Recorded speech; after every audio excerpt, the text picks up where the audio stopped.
भारतवर्ष में यही सबसे बड़ा नारा लगाया जाता है, सत्यमेव जयते। हमारी भारत सरकार का जो कोट ऑफ आर्म है, जो 3 शेर दिखाए गए हैं, उसमें भी यही लिखा है, सत्यमेव जयते।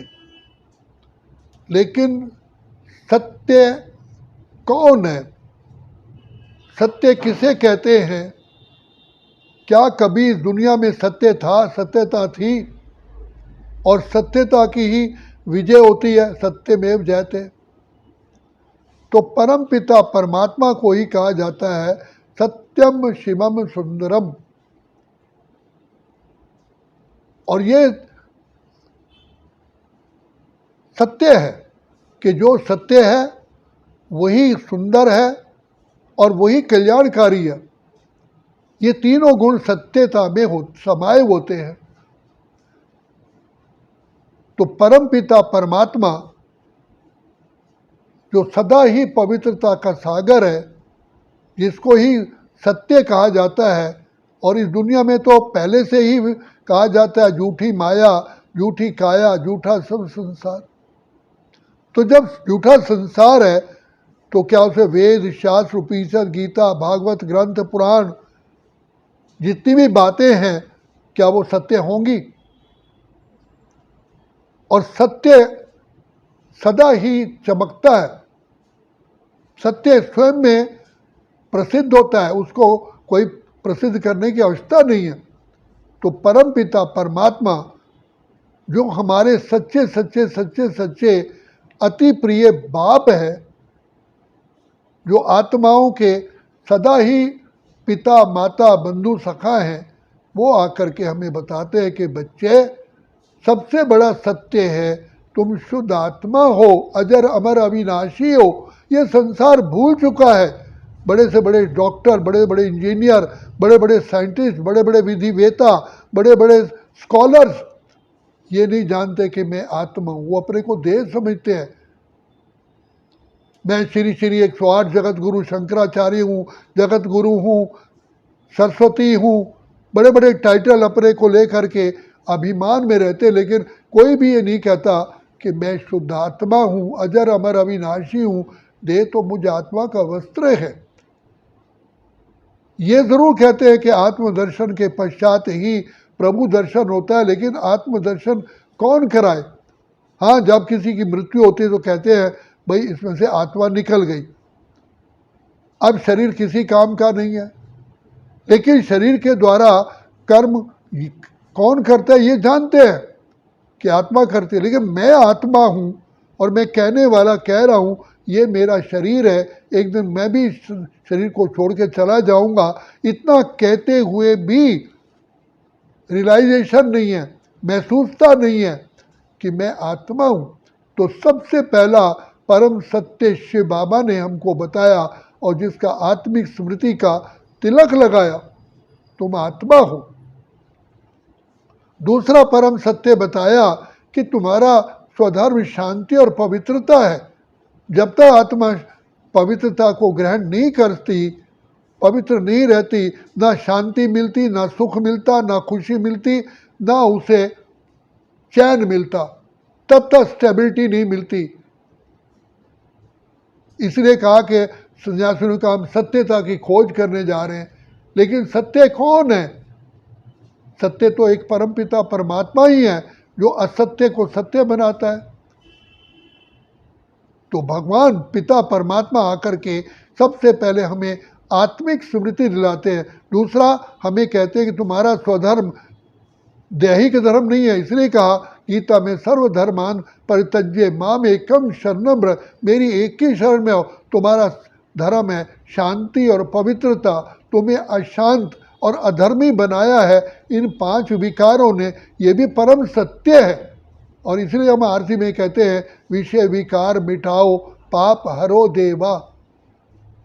विषय विकार ही संसार को अशांत, रोगी, कंगाल, मोहताज बनाते हैं। तीसरी बात बाप ने बताई कि तुम्हारा निवास स्थान ब्रह्मलोक है, शांति धाम है। जिसे दूसरे शब्दों में सचखंड कहते हैं। गुरु नानक साहब ने कहा, गुरु गोविंद सिंह ने कहा, सचखंडे वसे निराकार, कर कर वेखे नजर निहाल।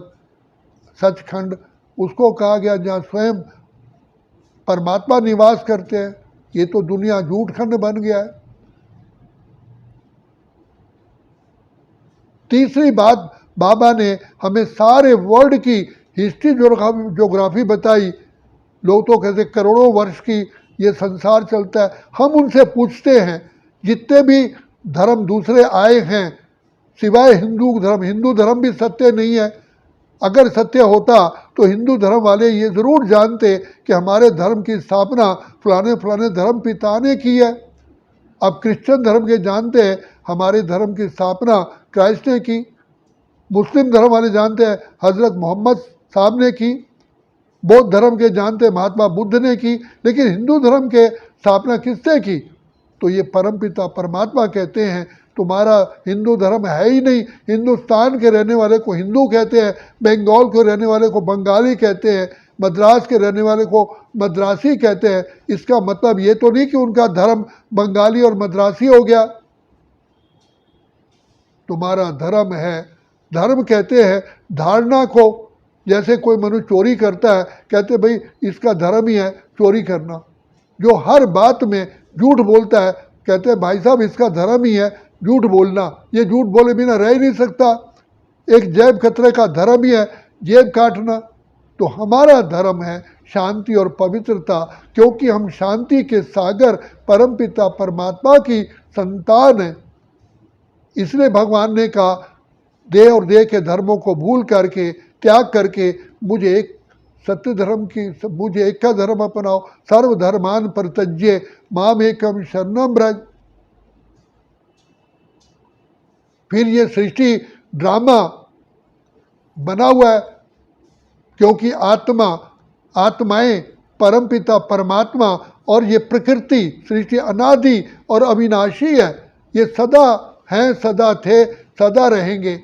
लेकिन पिता परमात्मा सदा एक रस अवस्था में रहते हैं। आत्माएं और प्रकृति परिवर्तन होती हैं। आत्माओं के ऊपर उठने से ये प्रकृति सतो प्रधान हो जाती है, सुखदायी बन जाती है। आत्माओं के गिरावट से प्रकृति जल थल सब कुछ पतित बन जाता है, दुखधाम बन जाता है। तो परम पिता परमात्मा जो सत्य पिता है, इस सृष्टि पर सत्य धर्म की स्थापना करने के लिए सबसे पहले आत्माओं को सत्यता में टिकने के लिए आदेश और निर्देश देते हैं। बच्चे तुम आत्मा हो, अजर अमर अविनाशी हो, तुम तो केवल पार्ट बजाने के लिए आए हो। ये सृष्टि ड्रामा है, नाटक है।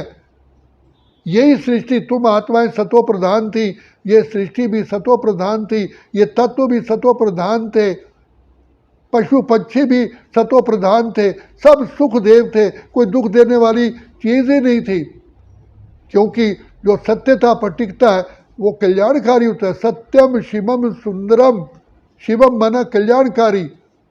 तो ये सृष्टि प्रकृति हमें सुख देती थी। इसलिए कहा गया राम राज्य की महिमा, दैहिक दैविक भौतिक तापा, राम राज्य नहीं काहू व्यापा। ये प्रकृति, ये सारे दुख देव क्यों बने? प्रकृति आज हमारे ऑर्डर में क्यों नहीं है? क्योंकि आत्मा अपनी निज स्वरूप को, सत्यता को भूल गई है। तो जब हम सत्यता में आत्मा टिकती हैं तो आत्मा के जो सत्य गुण हैं, शांत स्वरूप, प्रेम स्वरूप, आनंद स्वरूप, सुख स्वरूप, शक्ति स्वरूप, पवित्रता स्वरूप प्रकट हो जाते हैं। कहने की जरूरत ही नहीं है, ये हमारा अनुभव है। जब हम आत्मिक स्थिति में टिकते हैं तो ऑटोमेटिकली, जैसे दूध को, दही को बिलोने से मक्खन ऑटोमेटिकली निकलता है, मक्खन को कोई क्रिएट नहीं किया जाता। इसी प्रकार से आत्मा जैसे ही आत्मिक स्थिति में आती है तो शांति, आनंद, प्रेम, सुख, पवित्रता, शक्तियाँ, सत्यता प्रकट हो जाती है। सबसे बड़ा सत्य है मैं आत्मा हूँ, ये देह तो मेरा वस्त्र है, ये नाशवान है, मैं आत्मा अजर अमर अविनाशी हूँ। आज हमने अपने आप को देह समझ करके देह समझा, ये सबसे बड़ा असत्य है, जिस कारण हम दुखी, अशांत, रोगी और ये संसार वैशाल्य दुखधाम बन गया है। 5 विकारों ने हमारे ऊपर कंट्रोल कर लिया है, हमारी कर्म इंद्रियां हमारे वश में नहीं है। कहते हैं मैं मुख से बोलना नहीं चाहता, मैंने बोल दिया, आंखों से नहीं देखना चाहता, मैंने देख लिया, कानों से सुनना नहीं चाहता था, मैंने सुन लिया, मैं ये सोचना नहीं चाहता था, मैंने सोच लिया। ये शरीर की, आत्मा की कर्म इंद्रियां है। आज राजा जैसे कि अपने कर्मचारियों के गुलाम बन जाए तो उसको राजा कौन कहेगा? इसी प्रकार आत्मा टोटली वीक बन चुकी है, दुखी हो गई है। जब आत्मा अपनी कर्म इंद्रियों के गुलाम बन जाती है तो प्रकृति के भी गुलाम बन जाती है। तो जब हम आत्माएं अपनी कर्म इंद्रिय जीत बनती हैं, माया 5 विकारों को जीतती हैं, तभी प्रकृति जीत बनती है, तब हम सबके दिलों को जीत लेते हैं। तो सबसे पहला महामंत्र है सत्यता, और वो है आत्मिक स्मृति। इसी से ही हमारी विजय हो सकती है, वरना कभी भी हो ही नहीं सकती। इसलिए रावण को राम ने कहा, रावण, युद्ध सत्यता से, धर्म से जीती जाती है, चाहे शस्त्रों से नहीं जीती जाती। चाहे तुम्हारे पास शस्त्र है, चाहे तुम पढ़े लिखे हो, लेकिन तुमने सत्यता का मार्ग छोड़ दिया, इसलिए आज तुम विवश हो, दुखी हो। तो परमपिता परमात्मा जो परम सत्य है, सदा सत्य है, वो हमको आकर के सत्य जीवन जीने की कला सिखाते हैं। सबसे पहला पाठ कहते हैं, बच्चे तुम आत्मा हो, अजर अमर अविनाशी हो। इस पाठ को पक्का पढ़ने से ऑटोमेटिकली सब सच्चाई हमारे अंदर धारण हो जाती है, अपने आप ही सत्यता के बोलने की शक्ति आ जाती है, जीवन में सत्यता आ जाती है। जहाँ सत्यता है वहाँ आनंद है, जहाँ सत्यता है वहाँ विजय है, जहाँ सत्यता है वहाँ धर्म है, जहाँ सत्यता है वहीं रिस्पेक्ट है। अब परमात्मा पिता कहते हैं कि तुम सिर्फ मुझ पिता परमात्मा जो सत्य, उसके संग में आओ। जैसे संग वैसा रंग, झूठे के संग रहने से झूठ बन जाते हैं। सत्य पिता आकर के हमें अपने सत्य संग करने के लिए कहते हैं, बच्चे अपने को आत्मा समझ, मुझ बाप को याद करो। मैं बाप प्रतिज्ञा करता हूँ तुम्हारे जन्म जन्म के पापों को, असत्यता को नाश कर दूंगा। जैसे सूर्य के प्रकाश के नीचे आने से परछाई पीछे चली जाती है, सूर्य सिर पर होता है, परछाई पाँव के नीचे दब जाती है। तो पिता परमात्मा जो परम सत्य, सदा सत्य है, सत्य था सत्य ही रहेगा, तो उस सत्य पिता परमात्मा की छत्र छाया में आने से आत्मा सत्व प्रधान बन जाती है, सर्वगुण संपन्न बन जाती है, 16 कला संपूर्ण बन जाती है, संपूर्ण निर्विकारी बन जाती है, मर्यादा पुरुषोत्तम बन जाती है। इससे ही सतयुग राजाई आ जाते हैं, सतयुग आरंभ होता है। अच्छा, ओम शांति, ओम शांति, ओम शांति।